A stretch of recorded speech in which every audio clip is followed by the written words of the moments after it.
আজকে আমরা পড়ব ভারতের কৃষি ব্যবস্থা সম্পর্কে। এই ক্লাসটা আমরা 3 দিনে শেষ করবো। একটু বড় চ্যাপ্টার, একদিনে শেষ হবে না, আশা করছি 3 দিনে শেষ করে দিতে পারবো। তো প্রথমে আমরা জানবো কৃষিকাজ কাকে বলে। তোমরা কৃষিকাজ করতে তো দেখেছো, চাষ করতে দেখেছো, কাকে বলবো চাষ? কৃষিকাজ কাকে বলে?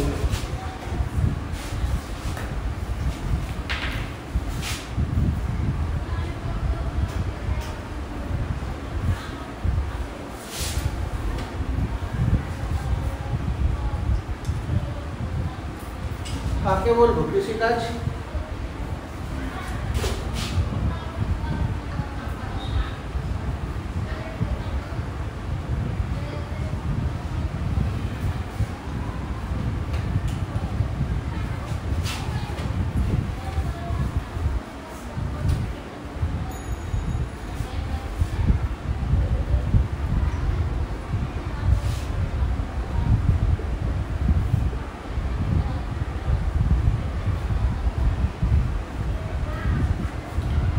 উদ্ভিদ ও প্রাণীর প্রতিপালনকেই কৃষিকাজ বলা হয়। প্রাণী বলতে উদ্ভিদ তো বুঝতে পারছো, যেমন ধান, তাই তো, আলু কৃষিকাজের মধ্যে। প্রাণী হাঁস মুরগির চাষ, গরুর চাষ, ছাগলের চাষ, ভেড়ার চাষ বা পালন, সবকটাই কিন্তু কৃষিকাজ। তাহলে কি দাঁড়ালো উত্তরটা আমাদের? উদ্ভিদ ও প্রাণীর প্রতিপালন। আমরা মানুষ যে সমস্ত উদ্ভিদ বা প্রাণীর প্রতিপালন করি, ঠিক আছে, এই কাজটাই হলো কৃষিকাজ। আশা করি তোমরা বুঝতে পেরে গেছো কৃষিকাজ কাকে বলবো। প্রতিপালন মানে লালন পালন, যেগুলোকে আমরা লালন পালন করি। হয়েছে তো, অসুবিধা নেই। কৃষিকাজ কাকে বলবো? এবার দেখবো কৃষিকাজের বৈশিষ্ট্য, ভারতের কৃষির বৈশিষ্ট্য। কি কি বৈশিষ্ট্য লক্ষ্য করতে পারবো আমরা ভারতের কৃষি ব্যবস্থায়? কি কি বৈশিষ্ট্য দেখবো? প্রথম বৈশিষ্ট্য, আমাদের দেশে জীবিকা সত্তা ভিত্তিক কৃষিকাজ বেশি হয়ে থাকে। জীবিকা সত্তা ভিত্তিক কৃষিকাজ বলতে মূলত খাদ্য ফসলের উৎপাদন। আমাদের দেশের জনসংখ্যা এত বেশি যে তাদের খাবারের যোগান সবার আগে দিতে হবে, সেটা আমাদের প্রাথমিকতা থাকে। সেই জন্য ভারতীয় কৃষি ব্যবস্থায় মূলত খাদ্য ফসলের চাষ হয়। তো ভারতীয় কৃষি ব্যবস্থা জীবিকা সত্তা ভিত্তিক কৃষি ব্যবস্থা। আশা করি বুঝতে পেরেছো যে জীবিকা সত্তা ভিত্তিক কৃষিকাজ কাকে বলবো। জীবিকা সত্তা ভিত্তিক কৃষিকাজ হচ্ছে এমন এক কৃষি ব্যবস্থা যেখানে মানুষ তার প্রয়োজনীয় খাদ্য ফসলের উৎপাদন করে, অর্থাৎ যে ফসলগুলো সে খাওয়ার জন্য তার আগে দরকার। যেমন ধান সবার আগে দরকার, গম সবার আগে দরকার, ঠিক আছে। পেঁয়াজের চাষ, রসুনের চাষ এগুলো পরে হলেও হবে, এলাচের চাষ এগুলো পরে হলেও হবে, কিন্তু আগে তো পেট ভরাতে হবে। সেই জন্য আমাদের আগে ধান, গম, জব, বার্লি, মিলেট, ভুট্টা এগুলো হচ্ছে খাদ্য ফসল, এইগুলোর চাষ আগে হয়। ভারতীয় কৃষি ব্যবস্থার সব থেকে গুরুত্বপূর্ণ বৈশিষ্ট্য দেখলাম জীবিকা সত্তা ভিত্তিক কৃষি ব্যবস্থা। আশা করি জীবিকা সত্তা ভিত্তিক শব্দের অর্থ বুঝে গেছো। জীবিকা সত্তা ভিত্তিক কৃষি ব্যবস্থা তাহলে কাকে বলবো? যদি আলাদা একটা প্রশ্ন করি, জীবিকা সত্তা ভিত্তিক কৃষি ব্যবস্থা বলতে কি বলবো? জীবিকা সত্তা ভিত্তিক কৃষি ব্যবস্থা হলে এমন এক কৃষি ব্যবস্থা যেখানে মানুষ তার প্রয়োজনের জন্য খাদ্য ফসলের চাষ করে, এটা হচ্ছে জীবিকা সত্তা ভিত্তিক কৃষি ব্যবস্থা। তাহলে ভারতের কৃষি ব্যবস্থা মূলত জীবিকা সত্তা ভিত্তিক কৃষি ব্যবস্থা। আমাদের দেশের মোট জনসংখ্যার প্রায় 68% লোক কৃষি ব্যবস্থার সঙ্গে যুক্ত বা কৃষি কাজের সঙ্গে যুক্ত। 2 নম্বর বৈশিষ্ট্য বলছি, আমাদের দেশের জনসংখ্যার বেশিরভাগ অংশ তাহলে কোন কাজের সঙ্গে যুক্ত? 68% মানে বেশিরভাগ অংশটাই কৃষি কাজের সঙ্গে যুক্ত। 2 নম্বর বৈশিষ্ট্য মাথায় ঢুকেছে? তাহলে কৃষির ওপর জনসংখ্যার অত্যাধিক চাপ লক্ষ্য করা যায়।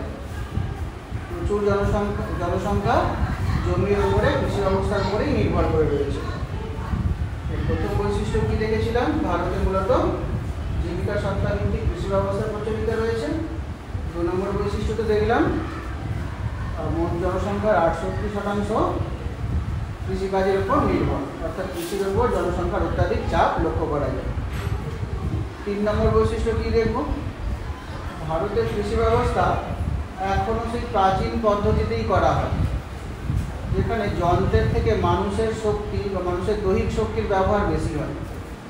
মানুষই ফসল লাগায়, মানুষ নিজেই ফসল কাটে, মানুষ নিজেই ফসলের রক্ষণাবেক্ষণ করে, অর্থাৎ সার ওষুধ প্রয়োগ করে, নিজেই ফসলকে ঝাড়াই করে, তাই তো? সব কাজ নিজেই করে, নিজেই ফসলকে জমি থেকে তুলে নিয়ে আসে মাথায় করে, দেখেছো কি দেখো, নিজেই তুলে নিয়ে আসে। এগুলো উন্নত দেশে যন্ত্রের দ্বারা করা হয়। তাহলে 3 নম্বর বৈশিষ্ট্যতে দেখলাম আমাদের দেশের কৃষি ব্যবস্থা এখনো সেই প্রাচীন পদ্ধতিতেই পড়ে রয়েছে, যেখানে দৈহিক শক্তি আর পশু শক্তির ব্যবহার করা হয়, অর্থাৎ যন্ত্রপাতির ব্যবহার কম। ভারতীয় কৃষিতে যন্ত্রপাতির ব্যবহার কম লক্ষ্য করা যায়। 4 নম্বর বৈশিষ্ট্যতে কি দেখব, কৃষি জমিগুলোর আয়তন খুব কম। বংশ পরম্পরায় জমি ভাগ হতে হতে জমিগুলোর আকার খুব ছোট হয়ে গেছে, লক্ষ্য করেছো? কোনো একটা জমি হয়তো 2 কাঠা 3 কাঠা আছে, এরকম এত ছোট হয়ে গেল কি করে? বাবাদের মধ্যে ভাগ, বাবা কাকাদের মধ্যে ভাগ হয়েছে, তাই তো? তারপরে দাদুদের মধ্যে ভাগ হয়েছিল, ভাগ হতে হতে জমির আয়তন কেমন হয়ে গেছে? খুব ছোট। এটা বুঝতে পেরেছো? দেখো কি দেখো না? বুঝতে পারো তো নিজের অভিজ্ঞতা থেকে? জমিগুলো কেমন, খুব বড় বড় জমি একসঙ্গে আছে না ছোট ছোট জমি, একটু একটু জমি, টুকরো টুকরো জমি, ছোট ছোট জমি? তাহলে ভারতের কৃষি ব্যবস্থার আর একটা বৈশিষ্ট্যতে আমরা কি দেখলাম, জমির আয়তন খুব ছোট বা কম। কেন? কারণ বংশ পরম্পরায় ভাগ হয়ে গেছে। ক্লিয়ার হয়েছে? আর কি বৈশিষ্ট্য দেখবো ভারতীয় কৃষি ব্যবস্থা? ভারতীয় কৃষি ব্যবস্থার বেশিরভাগ অংশটাই মৌসুমী বায়ুর উপর নির্ভর। যদি মৌসুমী বায়ু ঢোকার সঙ্গে বৃষ্টিপাত না হয় তাহলে কৃষিকাজ ব্যাহত হবে, অর্থাৎ কৃষিকাজ ভালো হবে না। চাষের জমিতে জল দরকার, তো সেই জলটা কোথা থেকে আসে? তার উপর নির্ভর। জলের জন্য আমরা বৃষ্টিপাতের উপর, তাই তো? আর ভারতে বৃষ্টিপাত হয় মৌসুমী বায়ুর দ্বারা, আমরা জলবায়ু চ্যাপ্টারে পড়ে এসেছিলাম। তাহলে যদি বৃষ্টিপাত না হয় তাহলে কৃষিকাজ ভালো হবে না, বা যদি প্রচুর বৃষ্টিতে বন্যা হয়ে যায় তাহলেও কৃষিজ ফসল নষ্ট হয়ে যাবে। ভারতীয় কৃষি ব্যবস্থা মৌসুমী বায়ুর উপর নির্ভর, বোঝা গেল? বা মৌসুমী বৃষ্টিপাতের উপর নির্ভর। খরা বা বন্যা, খরা অর্থাৎ কম বৃষ্টি, বন্যা অর্থাৎ জায়গাটা জলে ডুবে যাওয়া।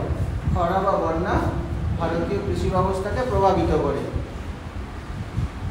আর কি বৈশিষ্ট্য লক্ষ্য করতে পারবো? সার আর কীটনাশক এই দুটো সঠিক পরিমাণে ব্যবহার করা হয় না। কখনো অত্যাধিক ফলনের লোভে অধিক পরিমাণে সার আমরা প্রয়োগ করে দিই, কোনো কোনো জায়গায় সার ওষুধ প্রয়োগ করাই হয় না, অর্থাৎ ঠিক যতখানি প্রয়োজন ততখানিটার প্রয়োগ হয় না। বুঝতে পারলে? অর্থাৎ অনিয়ন্ত্রিত ব্যবহার, সার ও কীটনাশকের অনিয়ন্ত্রিত ব্যবহার। আর কি বৈশিষ্ট্য লক্ষ্য করতে পারবো ভারতীয় কৃষিতে? বল।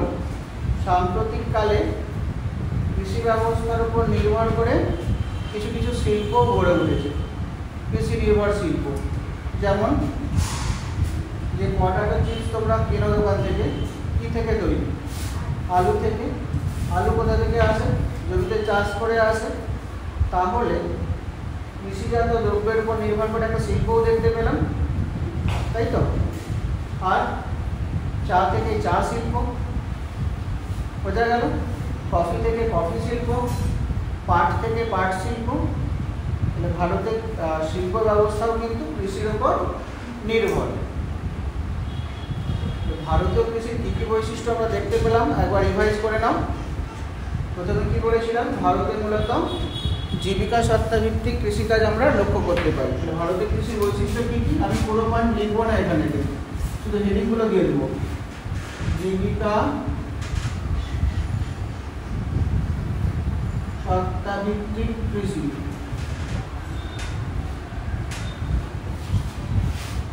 আর কি লক্ষ্য করেছিলাম? কৃষির ওপর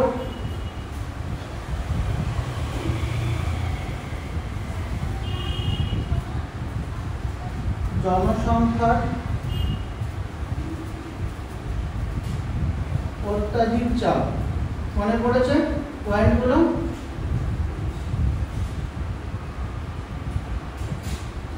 আর কি দেখলাম? প্রাচীন কৃষি পদ্ধতি, প্রাচীন কৃষি পদ্ধতি, দৈহিক ও পশু শক্তির ব্যবহার।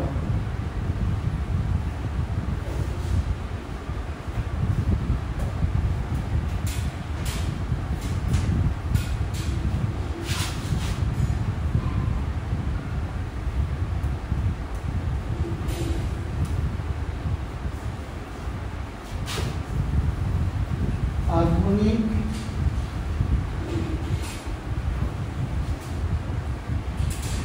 যন্ত্রপাতির কম ব্যবহার। আর কি বৈশিষ্ট্য দেখতে পাবো? ক্ষুদ্র আয়তন কৃষি জমি,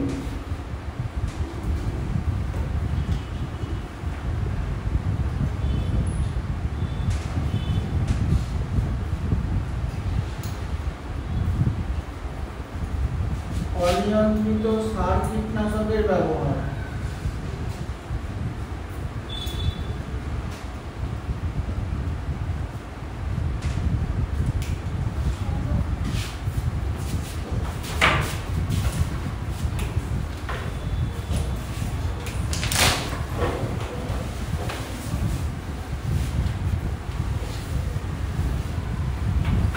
আর কি দেখতে পাবো?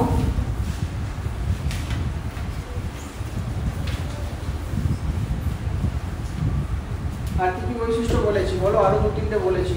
অনিয়ন্ত্রিত সার ওষুধের ব্যবহার হলো,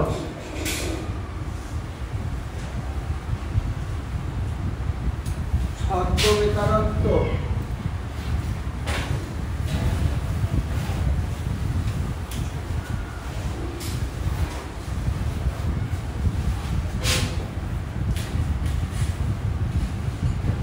মৌসুমী বৃষ্টি নির্ভর কৃষি,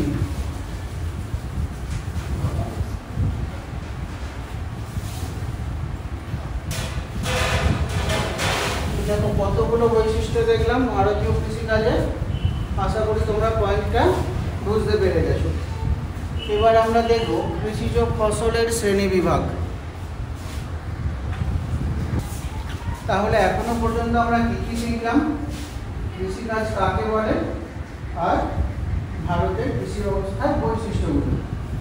এবার আমরা দেখব ঋতু অনুযায়ী ফসলকে আমরা ক ভাগে ভাগ করি। ভারতে ঋতু অনুযায়ী ফসল কয় প্রকার আর কি কি দেখবো আমরা?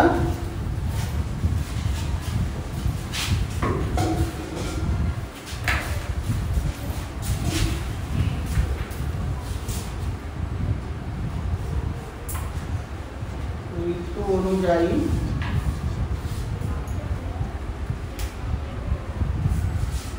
ফসলের শ্রেণী বিভাগ।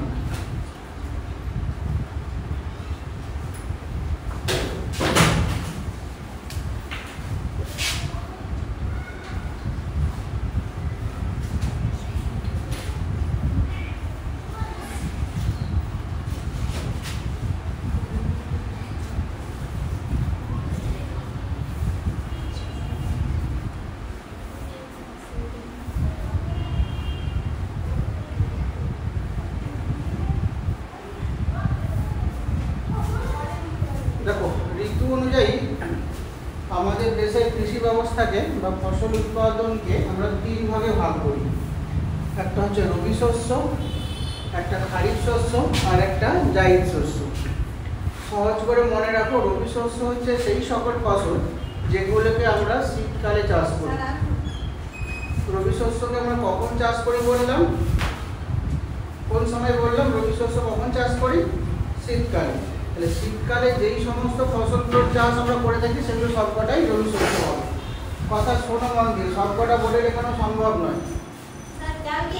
তাহলে রবি শস্য কাকে বলবো?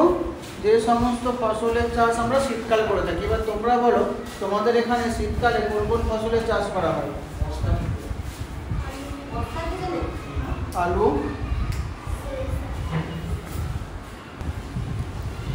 বলো তোমাদের এখানে শীতকালে কোন কোন ফসলের চাষ করা হয়? আলু, সরিষা, আর বাদাম, আর তিল, পেঁয়াজ শীতকালে চাষ হয়? হ্যাঁ, পেঁয়াজ কি শীতকালে চাষ হয়? আমি জানি না। হ্যাঁ, না বেগুন হবে। শীতকালে সবজিগুলোর নাম বলো না। ফুলকপি, বাঁধাকপি, পালং শাক তখন চাষ হয়, টমেটো, তাই তো? শীতকালে যে সমস্ত ফসলের চাষ করা হচ্ছে তাকে আমরা বলি রবি শস্য। আর বর্ষাকালে বর্ষার জলের উপর নির্ভর করে যে ফসলের চাষ হয় তাকে বলা হয় খারিফ শস্য। বুঝতে পারছো? তাহলে এবার বলো বর্ষাকালে কোন কোন ফসলের চাষ হয় আমাদের এখানে? ধান, আর ধান কিন্তু শীতকালেও হয়। ধান তিনটে জায়গাতেই আসবে। দেখো, খারিফ শস্যতে আসবে আমন ধান। ধানে কোনটা আসবে? আমন ধান। ধান সব করাতেই হবে। রবি শস্যের সময় একটা ধান চাষ হয়, সেটা হচ্ছে বোরো ধান। তাহলে শুধু যদি ধান বলো তাহলে ভুল হয়ে যাবে। বুঝতে পারছো? তো শীতকালেও ধানের চাষ হয়, সেই ধানটাকে আমরা বলি বোরো ধান। আর বর্ষাকালে ধানটা চাষ করি তাকে বলি আমরা আমন ধান। আর এইখানে তো ধানের চাষ হয় তাকে বলি আমরা আউশ ধান।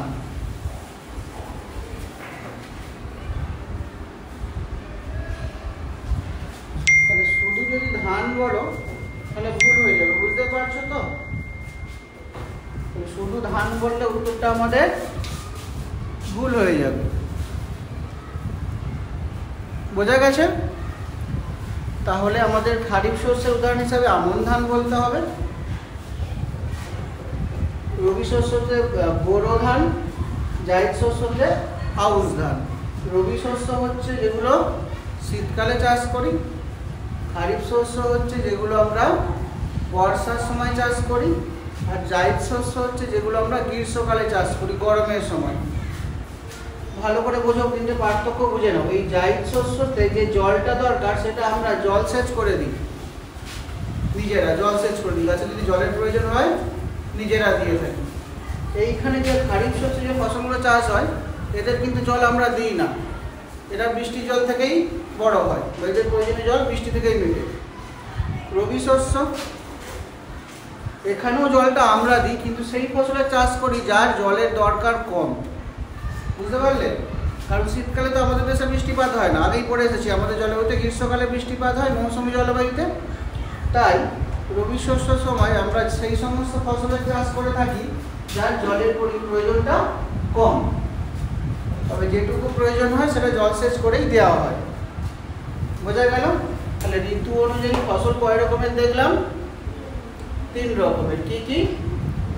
রবি শস্য শীতকালে চাষ হয়, খারিফ শস্য বর্ষাকালে চাষ হয়, জায়দ শস্য গ্রীষ্মকালে চাষ হয়। বোঝা গেল? বর্ষার আগেই কাটা হয়ে যাবে এই ফসলটা, বর্ষার আগে কাটা হয়ে যাবে। বোঝা গেল? আর এই ফসলটা শীত পড়ার আগেই কাটা হয়ে যাবে। কেন? কারণ শীত পড়লে আমরা এই ফসলটা চাষ করব। বোঝা গেল? গরম যখন শুরু হবে তখন আবার এই ফসলটা আমাদের কাটা হয়ে যাবে। কেন? কারণ এই ফসলটা লাগাবার সময় হয়ে যাবে, তাই তো? জায়দ ফসল লাগাবার সময় হয়ে যাবে। তাহলে ফসল উৎপাদনের মাসগুলোকেও মোটামুটি আশা করি তোমরা বুঝতে পেরে গেছো, অনুমান করে করে। পেরেছো কি পারোনি? আমাদের এখানে জুন থেকে সেপ্টেম্বর মাস পর্যন্ত বর্ষাকাল থাকে। তাহলে জুন থেকে সেপ্টেম্বর কি অক্টোবরের মধ্যে আমরা এই ফসলটাকে চাষ করব। বোঝা গেল? নভেম্বর, ডিসেম্বর, জানুয়ারি রবি শস্যের চাষ করব, ফেব্রুয়ারি পর্যন্ত। মার্চ, এপ্রিল, মে জায়দ শস্যের চাষ করব। বোঝা গেল? ফেব্রুয়ারি, মার্চ, এপ্রিল, মে 4 মাস আমরা জায়িদ শস্যের চাষ করব। তাহলে জলের প্রয়োজন বুঝতে পেরেছো, কোথা থেকে মেটে কীভাবে জল দেওয়া হয়, ঋতু বুঝতে পেরেছো, উদাহরণ দিয়ে গেলে সব কটার, আশা করি তোমরা এবার বুঝতে পেরে গেছো। এবার ফসলকে আমরা শ্রেণীবিভাগ করবো, এটা ঋতু অনুযায়ী হলো। এবার ধরন অনুযায়ী ফসলের শ্রেণীবিভাগ বলতে পারো, ফসলের শ্রেণীবিভাগ। তো সেই ফসলটা আমরা কী কাজে ব্যবহার করি বা কেমনভাবে ব্যবহার করি, তাহলে এটাকে আমরা লিখে দিই ব্যবহার অনুযায়ী। ফসলের শ্রেণীবিভাগ, এখানে কি কি ফসল দেখব? খাদ্য ফসল,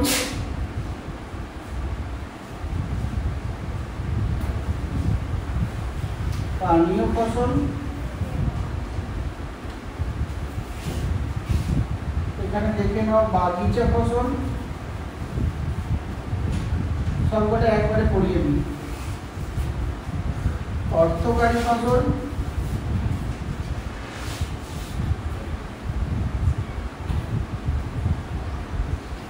তন্তু জাতীয় ফসল,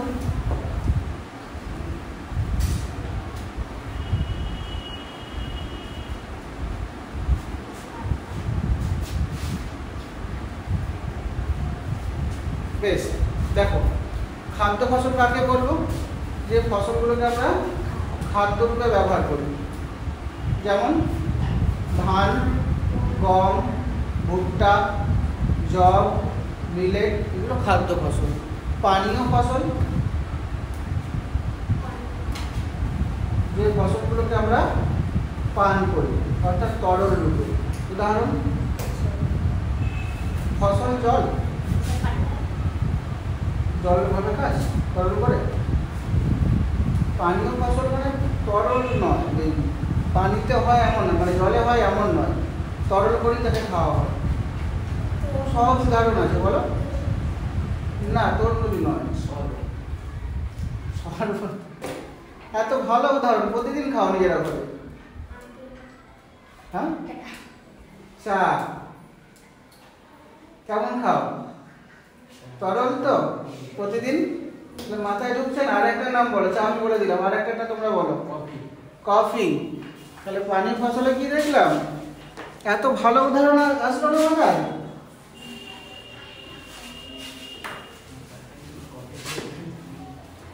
চা আসলো, কফি। খাদ্য ফসলে কি দেখলাম? ধান। বাগিচা ফসল, বাগিচা শব্দ হচ্ছে বাগান, বড় বড় বাগান করে ফসলের চাষ হবে, বুঝতে পারছো? মূলত সেই সমস্ত ফসলের চাষ করি যেগুলো বাইরের দেশে রপ্তানি করব আমরা। বড় বড় বাগান করে বৈদেশিক মূলধনের উপর নির্ভর করে রপ্তানির উদ্দেশ্যে যে ফসলের চাষ করি সেগুলো হচ্ছে বাগিচা ফসল। যেমন বড় বড় বাগান করে রপ্তানির জন্য, চায়ের বাগান, এখানেও হবে চা বাগিচা ফসলে। রবার,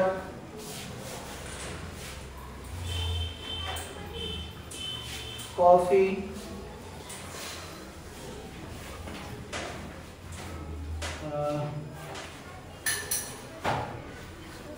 এগুলো হচ্ছে তোমার বাগিচা ফসল। বড় বড় বাগান করে রপ্তানির উদ্দেশ্যে ফসলের চাষ করা, বৈদেশিক মূলধনের উপর নির্ভর করে রপ্তানির জন্য ফসলের চাষ করা হয়, সেটা হচ্ছে বাগিচা ফসল। এবার দেখবো অর্থকারী ফসল। এই ফসলগুলোকে মূলত বিদেশে রপ্তানি করা হয়, বা এই ফসলগুলোর দাম একটু বেশি, প্রচুর টাকা পাওয়া যায়, সেই জন্য এইগুলোকে বলা হয় অর্থকারী ফসল। কোনগুলো অর্থকারী ফসল? এইখানে আসবে তোমার চা, এখানেও লিখতে পারো, চা হবে, তুলো হবে, পাট হবে, বুঝতে পারছো?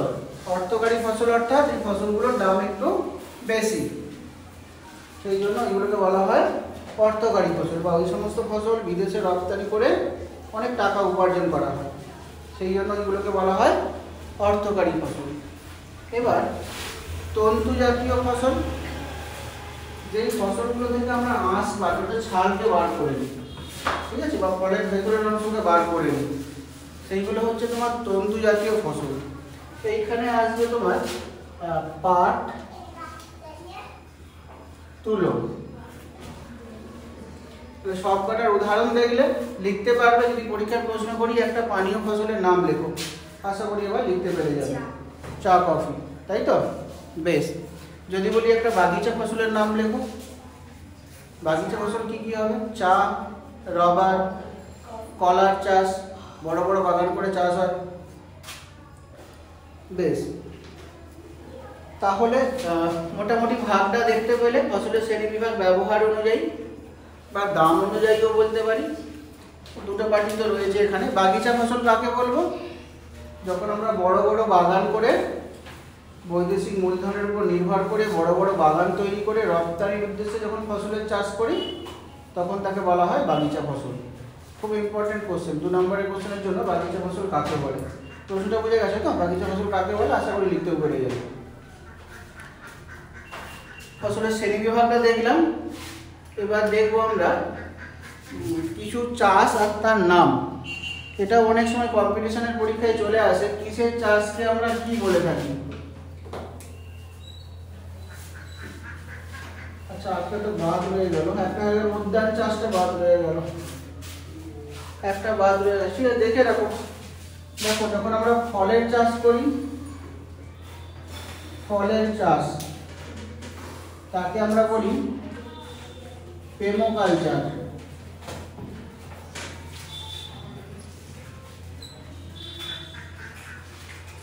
মৌমাছির চাষকে কি বলি?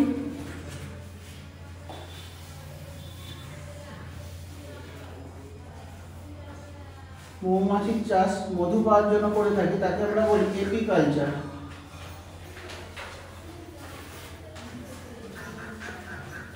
যে রেশমের কাপড় তোমরা পরো, সেই রেশম একটা পোকা থেকে পাওয়া যায়, সেই পোকাটারও আমরা চাষ করে থাকি। রেশম পোকা থেকেই রেশম পাই। রেশমের চাষ তাকে বলে থাকি আমরা সেরিকালচার।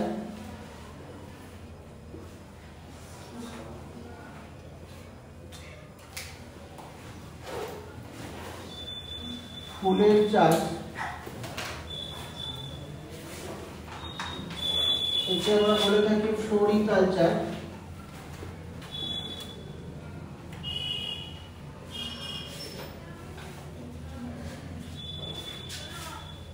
মাছের চাষ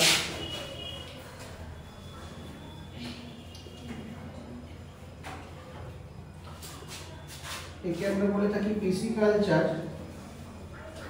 বা ফিশারিজ।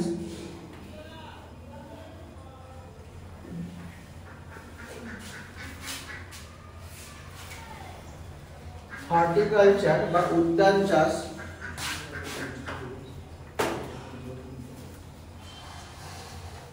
উদ্যান চাষ বা হর্টিকালচার।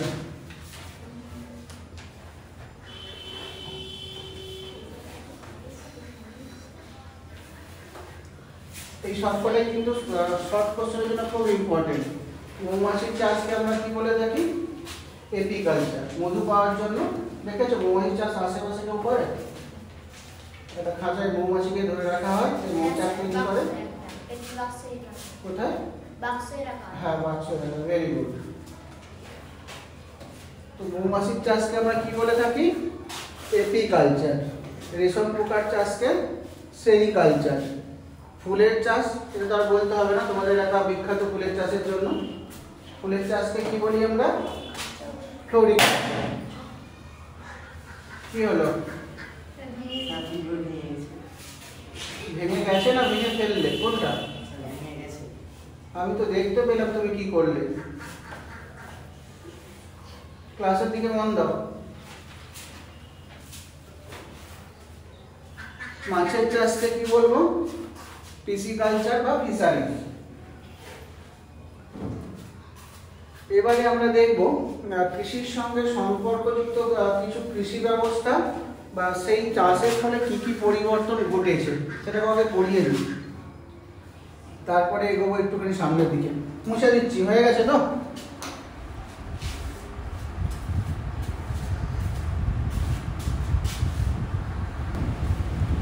আচ্ছা, আমরা এবার দেখব কিছু ফসলের চাষ এবং তার উৎপাদন একটা সময় ব্যাপক বৃদ্ধি পেয়েছিল।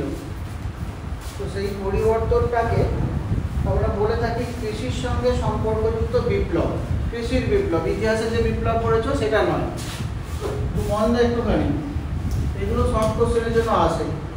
যেমন সবুজ বিপ্লব,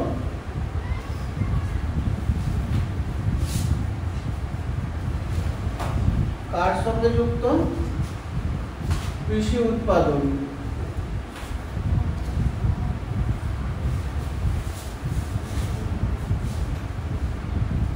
কৃষি উৎপাদন মূলত গম চাষ, এটা পড়বো আমরা, এটা আমাদের আছে খুব ডিটেলসে। সবুজ বিপ্লব কার সঙ্গে সম্পর্কযুক্ত? কৃষি উৎপাদন, মূলত গম চাষের সঙ্গে। প্রশ্নটা বুঝে নাও, সবুজ বিপ্লব কার সঙ্গে সম্পর্কযুক্ত? উত্তর হবে কৃষি উৎপাদন। একই রকম ভাবে শ্বেত বিপ্লব বা সাদা বিপ্লব, সাদা বিপ্লব বা শ্বেত বিপ্লব, এটা হচ্ছে দুধ উৎপাদন বা পশুপালন লিখতে পারেন। তাহলে একইভাবে সাদা বিপ্লব বা শ্বেত বিপ্লব কার সঙ্গে সম্পর্কযুক্ত? দুধ উৎপাদনের সাথে। তারপরে দেখব নীল বিপ্লব,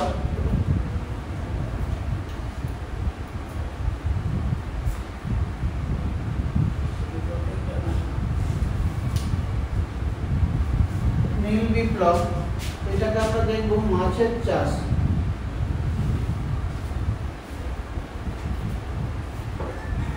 ইতিহাসের নীল বিপ্লব নয় কিন্তু, হ্যাঁ। তাহলে নীল বিপ্লব কার সঙ্গে সম্পর্কযুক্ত? মাছের চাষের সঙ্গে।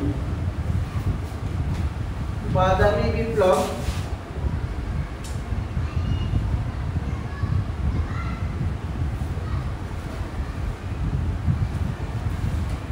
এটা কার সঙ্গে সম্পর্কযুক্ত?